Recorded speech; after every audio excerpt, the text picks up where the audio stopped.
Olá, boa tarde. Você acompanha agora as principais reportagens da semana da RIT. Mais da metade do salário do brasileiro é usada para pagar contas, de acordo com um levantamento feito por uma empresa de proteção de crédito. E com dificuldade para pagar os débitos em dia, muitas pessoas estão optando por parcelar as dívidas. Todo início de mês é a mesma preocupação, os boletos não param de chegar. É aluguel, é água, é luz, é telefone, é tudo. E causa muita preocupação para você? Com certeza, sem dúvida nenhuma. Eu estou desempregada, então causa muita preocupação. 1 a cada 2 brasileiros usam mais da metade do salário para pagar contas no primeiro semestre desse ano. É o que aponta um levantamento feito pela Boa Vista, empresa de proteção de crédito. A situação ainda seria reflexo da pandemia do novo coronavírus. Agora estamos começando a recuperar, mas o desemprego aumentou bastante durante a pandemia. Então ele saltou de 11% para 14%, por exemplo. Quando isso acontece, normalmente a renda também diminui. A gente ainda teve um pouquinho de renda que não diminuiu tanto por conta do auxílio emergencial. Em 2020 ele foi muito significativo, um valor muito elevado. Mas já agora, neste primeiro semestre do ano, que é onde a pesquisa foi feita, né, a gente vê que os primeiros 3 meses do ano não teve auxílio emergencial. Né, não teve até abril. Abril começou de novo. Mas começou já num valor muito menor e por um número menor de pessoas. Então, o efeito que se deu na renda já é bem menor. Então, sem dúvida, é efeito da pandemia, essa redução da renda. O levantamento ainda revela que 57% dos consumidores estão encontrando dificuldade para colocar as contas em dia. É um desafio que você tem que superar, né? Você recebe praticamente só para pagar as contas. Se faltar alguma coisa, descobre. Os bancos e cartões de crédito continuam sendo a principal causa das dívidas, 29% dos casos. Em seguida aparecem os serviços de utilidade pública, 23,3%. E o varejo em terceiro lugar, com 13,2%. E sem condições de quitar todos os débitos, muita gente tem recorrido à negociação. Um outro levantamento, esse feito pela Serasa, aponta que 1 a cada 3 brasileiros teve que parcelar pelo menos uma dívida no mês de agosto. A saída pode ser boa tanto para a empresa quanto para o cliente, mas especialistas alertam que é preciso tomar alguns cuidados. Acabei de parcelar um ali agora. Acabou de parcelar? Acabei de parcelar, moço, um ali agora. Então é aquela coisa, né? Devo, não nego, pago e... Quando puder. Pago quando puder, né? Eu acho que isso pode ajudar eles a se organizarem, porque faz a dívida caber no orçamento, mas tem que se ter muito cuidado sobre quantos parcelamentos está fazendo. Porque parcelamentos demais também esgotam a capacidade de consumo das famílias. Então, o ideal é que a gente nunca precisasse parcelar nada, né? A gente não parcelasse no cartão, a gente não parcelasse, não comprasse nada no cheque, porque são mecanismos de extensão da renda. Quando você quer muito uma coisa, comprar muito uma coisa, aí como é que você faz? A gente ajunta o dinheiro primeiro, parcelado primeiro em casa, né? Guardando, aí vai lá e compra. Mas ter que parcelar para pagar para alguém depois, não. Mas tem que ter força de vontade para você aguentar isso, hein? Tem, bastante. Com o objetivo de facilitar a vida do consumidor e até aumentar as vendas, muitos lojistas de Campo Grande, em Mato Grosso do Sul, aderiram ao Pix. Apesar da comodidade, alguns cuidados precisam ser tomados. Nesta loja de acessórios femininos, os pagamentos por meio do Pix são cada vez mais frequentes. Tanto que o QR Code já fica no caixa bem à vista do cliente. Às vezes as pessoas nem trazem mais consigo o cartão de débito ou de crédito dos bancos para fazer direto no seu aplicativo de celular, que é muito mais prático e seguro para eles, né? Considerando as vendas por WhatsApp, que é outra novidade que cresceu muito no comércio da capital durante a pandemia, os pagamentos por meio do Pix já são maioria. A facilidade é que o Pix, como diferença de uma transferência, a checagem, né, a confirmação é imediata. Os criminosos também estão de olho nesta facilidade. Tanto que o Procon de São Paulo chegou a pedir ao Banco Central a suspensão desta modalidade de transação financeira devido ao grande número de pessoas lesadas nos golpes do Pix. O superintendente do PROCON de Mato Grosso do Sul explica quais são os golpes mais comuns. Telefones clonados, WhatsApps clonados. Os estelionatários clonam o telefone do consumidor, começam a pedir dinheiro emprestado ou fazer um pagamento para esse estelionatário, achando que é a pessoa, um familiar, um amigo, um parente. O PROCON daqui do estado defende a permanência do Pix, mas alerta os consumidores. Não faça transferência sem antes conversar com aquele que está pedindo. Pede para mandar o áudio, pede para vir buscar o dinheiro pessoalmente. Não faça por impulso nenhum pagamento de boleto. Não deixe os seus dados expostos para esses estelionatários. O Banco Central informou que as instituições financeiras têm até o dia 4 de outubro, amanhã, para estabelecer o limite de R$1.000 para transferências e pagamentos realizados por pessoas físicas das 8 horas da noite às 6 horas da manhã, incluindo Pix, TED e DOC, além de pagamentos de boletos e compras pelo cartão de débito. Pessoas jurídicas não serão atingidas com a medida. O objetivo é reduzir a vulnerabilidade dos sistemas às ações de criminosos, como sequestros relâmpagos.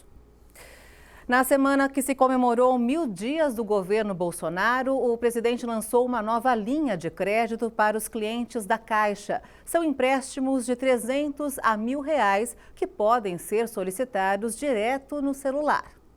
O Crédito Caixa Tem oferece empréstimos de R$300 a R$1.000 para cerca de 100 milhões de brasileiros, clientes do banco através do aplicativo. A solicitação do crédito poderá ser feita de maneira escalonada, seguindo o mês do aniversário. Também será necessário realizar a atualização cadastral de acordo com o calendário. O presidente da Caixa Econômica Federal, Pedro Guimarães, não compareceu presencialmente ao evento desta segunda-feira, pois está com Covid-19, mas através de um vídeo gravado, falou sobre o programa que vai facilitar o acesso ao crédito, possibilitando a solicitação pelo celular. E o que nós estamos fazendo nesta fase agora é poder ajudar as pessoas que estavam recebendo o auxílio emergencial e outras também, a grande maioria informal, que quando vão tomar um crédito, elas pegam a partir de 15% ao mês. Eu vou reforçar porque é inacreditável. Estas pessoas, elas tomam um crédito entre 15% e 20% ao mês. Elas pegam de agiotas, elas pegam fora do sistema financeiro. E o que este governo, a Caixa Econômica Federal, está realizando? De modo matemático, nós estamos oferecendo para dezenas de milhões de brasileiros um crédito que será realizado pelo celular. Para solicitar o crédito, primeiro o cliente precisa atualizar o aplicativo Caixa Tem nas lojas digitais do celular. Depois, é necessário fazer uma atualização cadastral dentro do próprio sistema. No prazo de 10 dias, a Caixa Econômica conclui a avaliação dos dados e então o cliente poderá solicitar o empréstimo disponível em 2 modalidades. O crédito Caixa Tem pessoal é um empréstimo com uso livre para o cliente e o Caixa Tem para o seu negócio é uma linha de crédito orientada para pagar fornecedores e outras contas da empresa. Em todos os casos, as parcelas serão creditadas direto na poupança digital. Na próxima fase, disponível a partir de 18 de outubro, poderão solicitar os nascidos em março e abril. E para os novos clientes do Caixa Tem, as solicitações poderão ser feitas a partir do dia 8 de novembro. No evento, os ministros presentes também comentaram sobre os 1000 dias do governo Bolsonaro que se completam essa semana. 1000 dias de muito protagonismo, de muitas entregas e realizações do governo federal e em tempo recorde, o governo federal conseguiu executar o auxílio emergencial, que abrangeu mais da metade da população brasileira. Pessoas que se valeram do auxílio emergencial para atenuar o seu sofrimento e para poder seguir firme com o mínimo de dignidade para suas famílias. Agora está todo mundo dizendo, a miséria aumentou. Não, ela já estava aí. Ela só não era relatada. A miséria já estava aí, era o subemprego, o desemprego em massa. Quantas vezes eu disse aqui que o imposto mais cruel do mundo é o sobre a folha de pagamentos. Para cada brasileiro empregado, um é lançado ao mar. São 46 milhões no mercado formal e são 38 milhões na informalidade. Estamos hoje a abrir os 1000 dias de governo, em um governo focado e comprometido com o povo brasileiro. É ao nosso povo que me dirijo nesse momento, porque é nossa obrigação prestar contas de forma transparente e responsável. Apesar de todas as dificuldades, uma escassez de chuvas sem precedentes e a maior pandemia de nossa história, temos muitas conquistas a apresentar neste balanço. Estamos vencendo a pandemia. A média móvel de casos e mortes por Covid-19 apresenta uma queda em torno de 70%. Isso graças ao sucesso da nossa campanha de vacinação, realizada 100% pelo governo federal. Mais detalhes sobre o crédito Caixa e o calendário completo de disponibilização dos empréstimos podem ser verificados no site caixa.gov.br. A campanha nacional de multivacinação para crianças e adolescentes, que começou no dia 1º, vai até o dia 29 de outubro. Uma oportunidade para os pais atualizarem a caderneta de vacinação dos filhos e reduzir assim o risco de contaminação de doenças. Cristiane tem 2 filhos, o Caleb, de 2 anos, e a Cássila, de 11. Hoje ela trouxe a mais velha para tomar a vacina da HPV. Agora os 2 estão com as cadernetas de vacinação em dia. É importante para o crescimento da criança, né, para o bom desenvolvimento, né, e manter ela em dia, eu acho que é o essencial, né.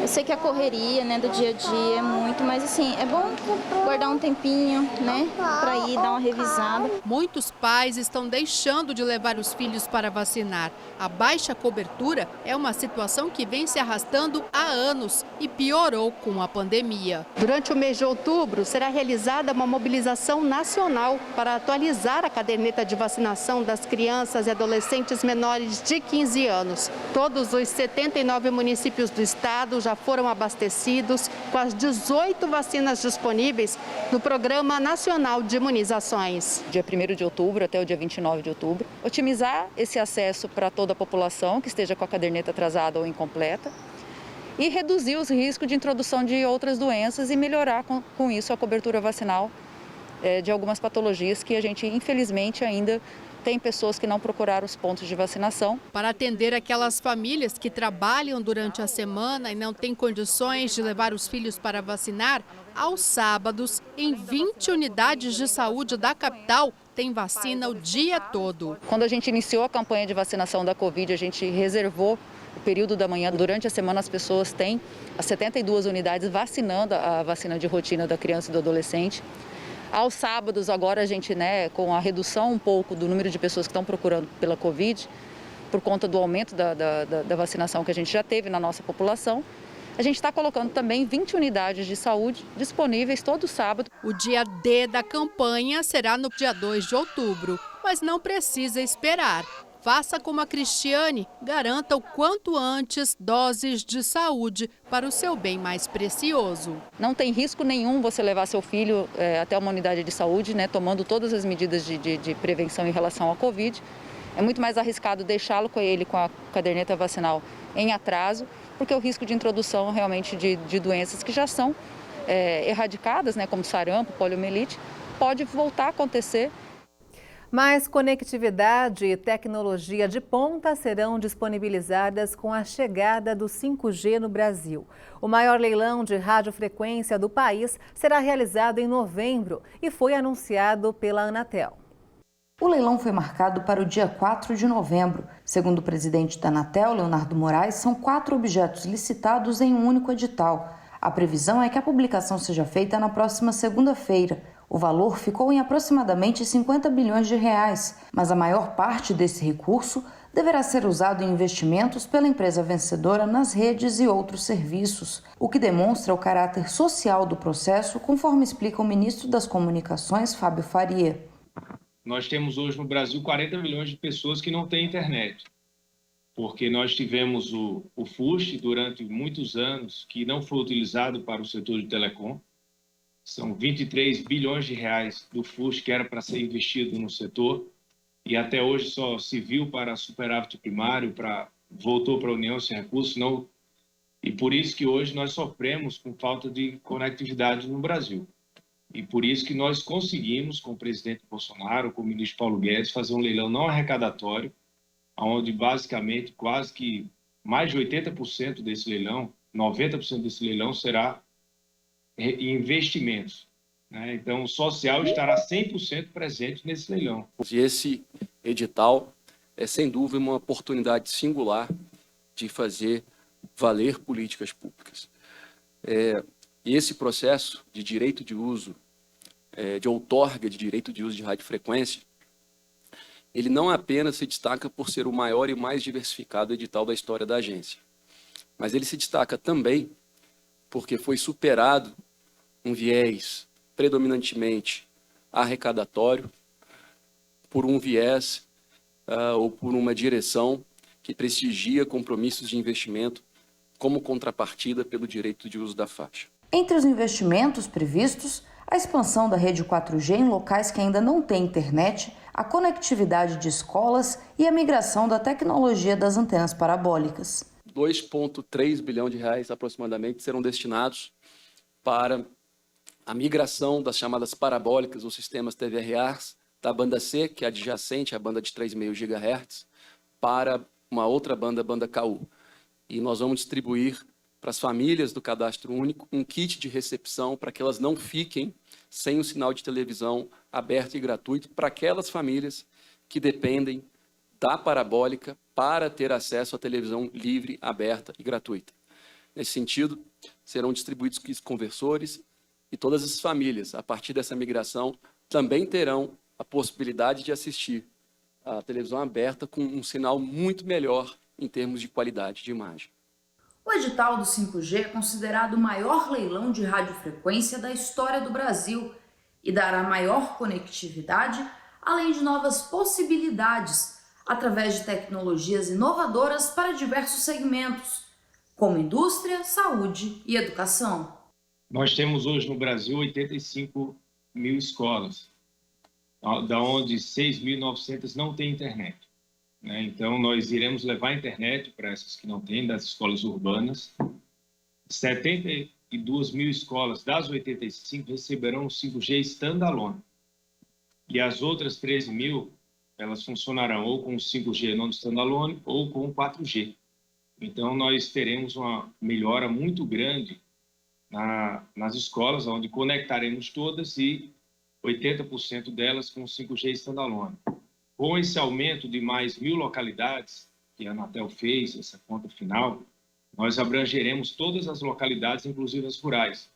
Algumas escolas rurais que estavam de fora do edital, abaixo de 600 habitantes, que estamos levando através do Wi-Fi Brasil, que é um programa que tem do Emicom, nós também levaremos com investimentos do 5G. Se o 4G mudou a vida das pessoas, o 5G vai transformar a sociedade e os meios produtivos. Agora, o que a gente precisa entender é que o 5G ele pode ser compreendido como uma rede flexível. Então, não há uma única forma de operação.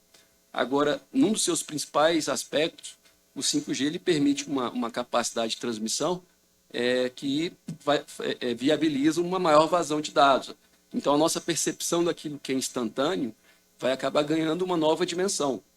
Agora, para muito além de você poder baixar um filme mais rápido, fazer um download, você vai poder experimentar aplicações de realidade aumentada e realidade virtual, porque a partir do momento que você fala de gap educacional e, de fato, o 5G pode se apresentar como uma plataforma fundamental para esse gap educacional, para fazer um catch-up, na medida que eu não sou especialista em educação, por óbvio, acho que a única solução não pode ser construir mais escolas e formar mais professores, mas na medida que você tem instrumentos de realidade aumentada e realidade virtual, você pode ter não apenas o melhor professor no seu ambiente, mas como você pode também ter acesso aos conteúdos de forma muito mais fácil para que eles sejam internalizados.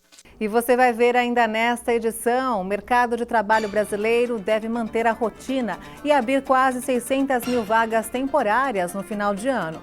E ainda, você vai conhecer as pequenas missionárias, crianças que decidiram abraçar as causas de Deus. Os detalhes você confere daqui a pouco, até já!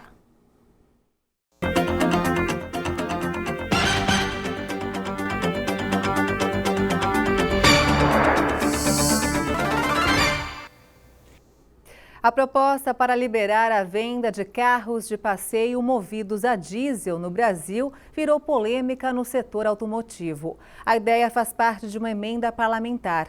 O objetivo é diminuir os custos dos combustíveis para o consumidor, que vem sofrendo com a alta nos preços. Mas alguns especialistas no assunto são contra a medida. Nas estradas e ruas do país, apenas automóveis utilitários, como caminhões e ônibus, ou então modelos 4x4, podem rodar movidos a diesel. Os veículos de passeio são proibidos de usar esse tipo de combustível desde 1976. E a restrição foi imposta por causa das limitações que o Brasil tinha na época para produzir o combustível. E como também o diesel aqui no mercado interno era subsidiado pelo governo, o governo não teria que gastar tanto dinheiro para subsidiar um combustível que seria usado em carro de passeio. Então, destinou-se gasolina para carro de passeio e diesel para veículos pesados. Mas a ideia de ter carros de passeio movidos a diesel foi resgatada pelo deputado federal Kim Kataguiri. O parlamentar apresentou uma emenda para a liberação desse tipo de veículo no país. A proposta foi incluída na medida provisória do governo, que autoriza os produtores a venderem etanol direto nos postos, sem intermediários. E a justificativa do deputado é que na Europa e nos Estados Unidos o diesel é usado por todos os tipos de veículos. Estamos num processo, isso começou na União Europeia, para que daqui a 20, 25 anos esses motores sejam substituídos. Até lá, não faz sentido eu permitir gasolina e não permitir diesel. Então, por que manter essa proibição se o mundo desenvolvido e a ciência dizem que nós devemos, ao mesmo tempo, evoluir para combustíveis limpos, ao mesmo tempo ir pensando essas soluções para a gasolina e para o diesel, sem ter grandes diferenciações entre a política de um e a política de outro. A Anfávia, que é a Associação das Montadoras do país, se manifestou contrária à ideia. A entidade classificou a proposta como retrocesso. Em nota, a associação afirmou que a Europa tem reduzido cada vez mais a fabricação de motores a diesel e buscado outras alternativas, como eletricidade e biocombustíveis. Opinião que é compartilhada pelo professor. A vinda da eletrificação, você usar motores elétricos, baterias, veículos híbridos, para os veículos de passeio, tem sido uma alternativa tecnológica que começou a competir técnica e economicamente com o veículo a diesel e também, por extensão, a veículo de motor de combustão interna. Mas e financeiramente, valeria a pena a volta do carro a diesel? Bom, segundo os especialistas, o grande problema é que o imposto cobrado é praticamente o mesmo de todos os combustíveis. E no final das contas, o resultado seria como o da Europa, onde o preço da gasolina é igual ao do diesel.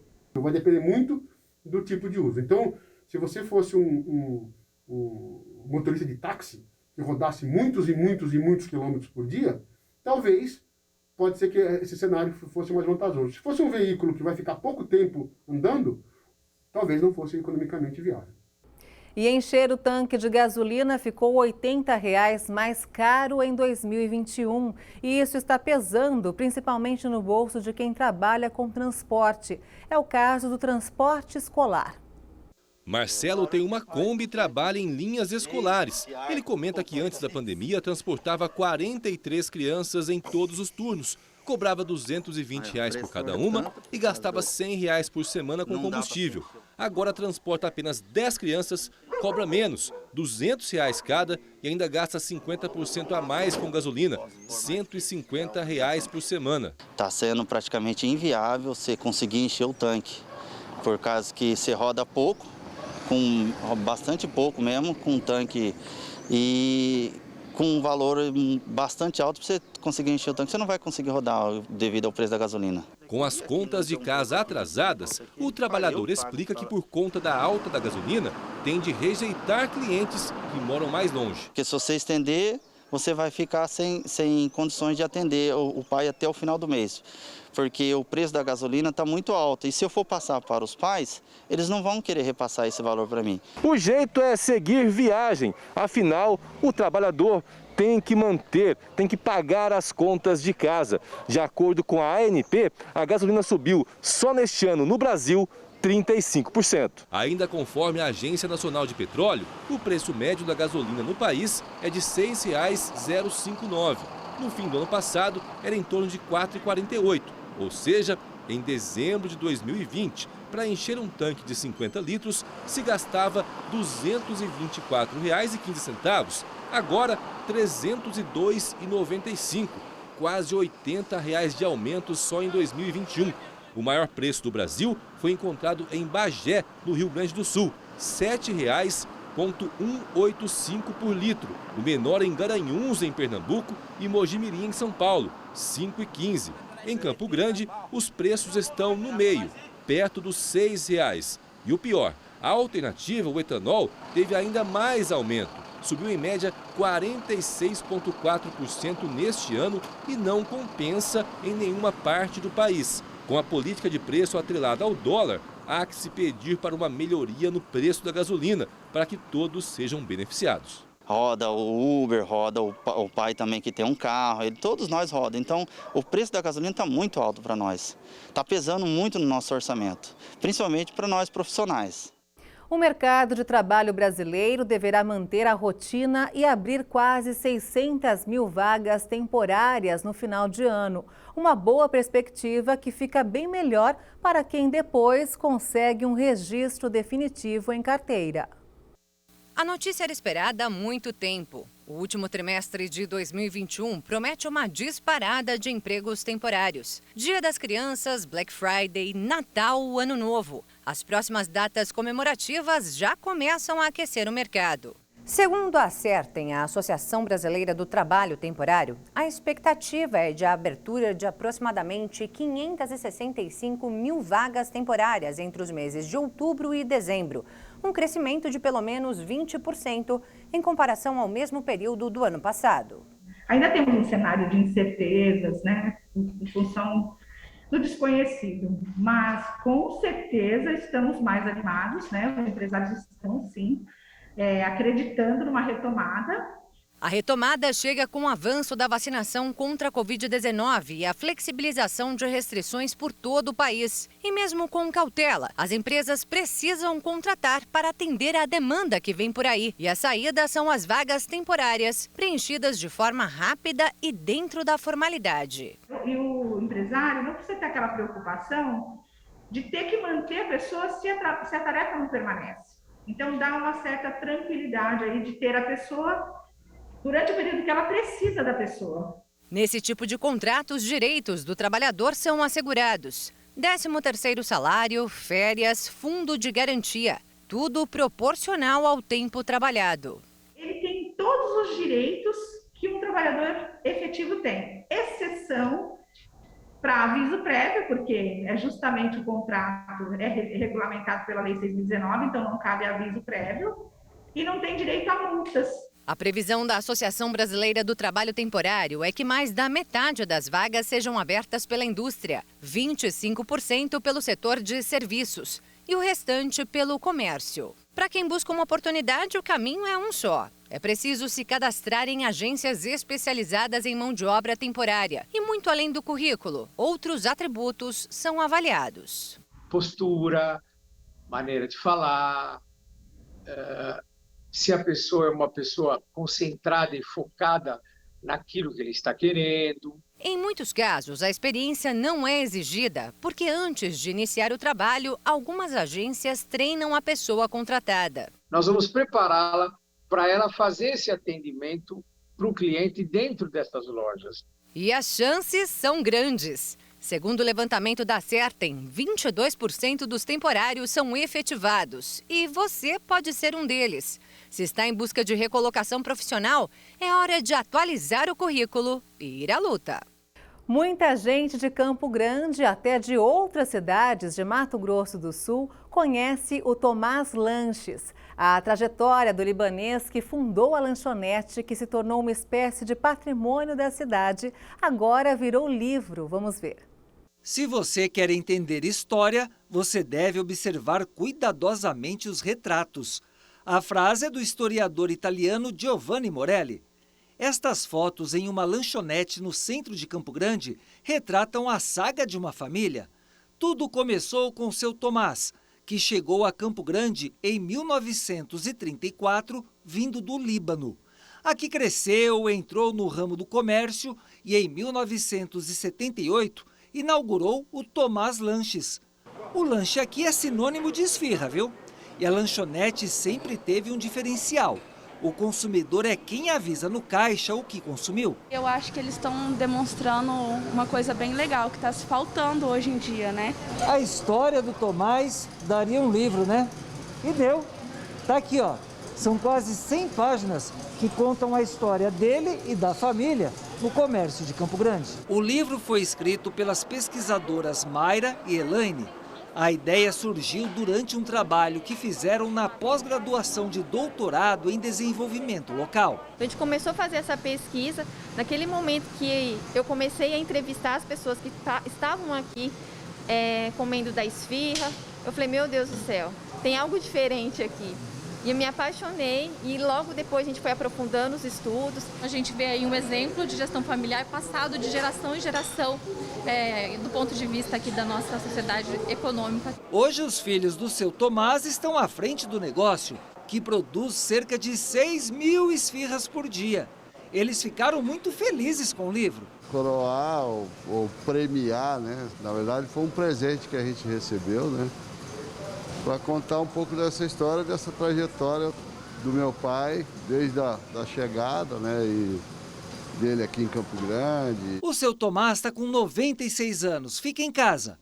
O filho diz que ele se emocionou muito com o livro, que retrata essa união em família em busca de um objetivo. Os filhos trabalhando juntos, os irmãos trabalhando juntos. Então isso para nós é um legado que ele sempre quis deixar para a gente, e a gente está conseguindo isso com toda a família, né? Poder dar continuidade nesse trabalho maravilhoso que ele deixou pra gente. E assim o comércio, com 43 anos de tradição, é mais um capítulo na história de Campo Grande. Não é novidade as crianças darem exemplo aos adultos, mas nos últimos tempos, algumas decidiram abraçar a causa de Deus. São pequenas missionárias que, além da própria inspiração, contam com a ajuda de algumas igrejas, como a Internacional da Graça de Deus, que dedica um grande espaço ao ministério infantil.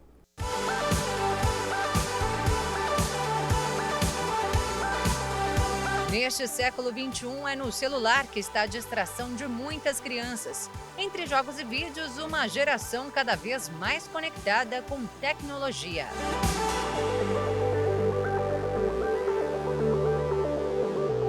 Na contramão da tendência, uma menina chama a atenção.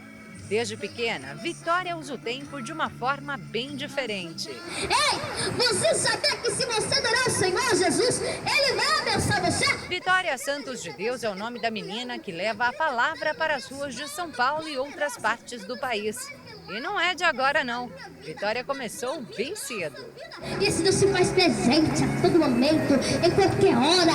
Aleluia, Ele está pertinho de mim, está pertinho de você, está pertinho de você, está pertinho de você. Com 3 anos eu comecei a louvar, com 4 Deus me deu dom de cura e com 5 anos eu comecei a pregar e foi minha primeira obra, aonde eu ganhei 14 almas para Jesus. De lá para cá, a pequena missionária ganhou destaque. As pessoas que desprezam a revelação de Deus através de sua palavra não pode ter comunhão com Ele. Tem mais de 700 mil inscritos em seu canal no YouTube. Virou influenciadora digital. E o que leva ao público são conteúdos que transformam vidas. E já ouvi muitos testemunhos do que tem acontecido através dessas orações. Ei, eu quero te dizer que pode ficar tranquilo, porque Deus está no controle da sua vida. Com uma jornada de 10 anos na fé, Vitória hoje é também um sucesso gospel.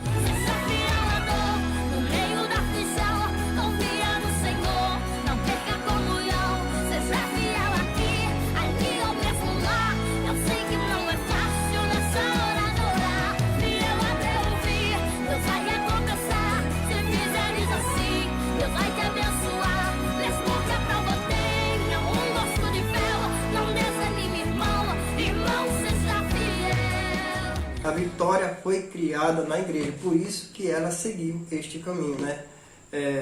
E é o que é o certo. E graças a Deus ela tem me fortalecido a família dela. Sentimos-nos mais à vontade, mais firme, mais forte na presença de Deus. A Bíblia narra histórias lindas, cheias de superação.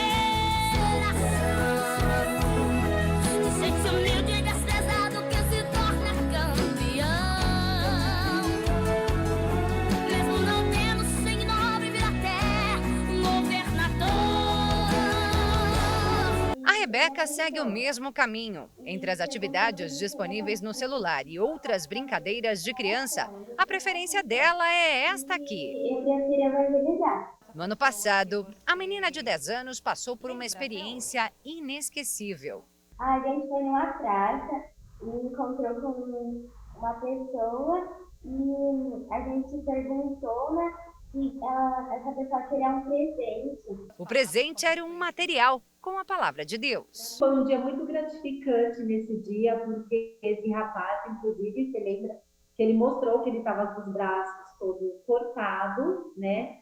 Que ele já tinha tentado tirar a vida dele. E ele ficava assim, mas os seus meninos são lindos, porque ele ficou muito feliz com a atitude das crianças. Porque as crianças ficam assim, mas a gente gosta de vocês gostam de mim? E então ali houve um encontro de Jesus com uma pessoa que encontrou o amor de Deus através das crianças, né? A Rebeca faz parte do Ministério Crianças que Vencem, da Igreja Internacional da Graça, e desde que nasceu, aprende muito com as atividades propostas em sala e também com essa turminha aqui. Muito obrigada, garotos. E Feliz Natal para vocês. Pra senhora também. Tchau. Fiquem com Deus, crianças. Tchau! Como é bom ajudar os outros. É mesmo. Tenho certeza que deixamos o Senhor Jesus bem feliz. É verdade. No canal do Ministério Crianças que Vencem no YouTube, há lições valiosas para os filhos. E o mais importante é que você saiba que Deus é amor. E orientações para os pais. Os problemas emocionais nos jovens são causados não pela forte disciplina, mas sim pela ausência dela. E é todo esse trabalho unido que inspira essas crianças. As nossas crianças andam tão cheios de alegria e de ousadia daquilo que têm ouvido falar do Senhor Jesus, que eles parecem até gente grande, querem enviar a palavra de Deus aos corações. Então, nas ações de evangelismo, nas ações sociais, né, da FIC, que a gente também participa, as crianças têm uma postura ativa. Mas é impressionante quando eles contam a experiência que eles têm de colocar em prática o que eles estão aprendendo. Às vezes vão lá, a pessoa não está legal, sugere fazer uma oração para a merendeira, para o amiguinho, para o professor. É importante o papai e a mamãe trazerem as crianças para aprender, para eles terem um alicerce espiritual, para quando eles precisarem usar no evangelismo, na escola, numa festa de aniversário, assim Deus possa usá-los de maneira grande e sobrenatural.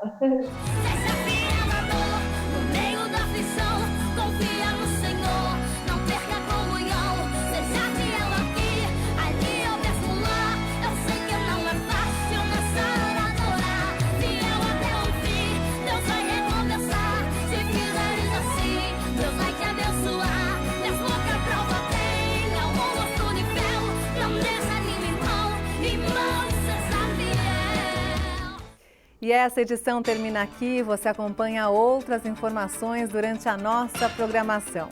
E para rever as nossas reportagens, é só acessar o canal HIT Notícias no YouTube. Um excelente domingo para você e obrigada pela companhia. Tchau!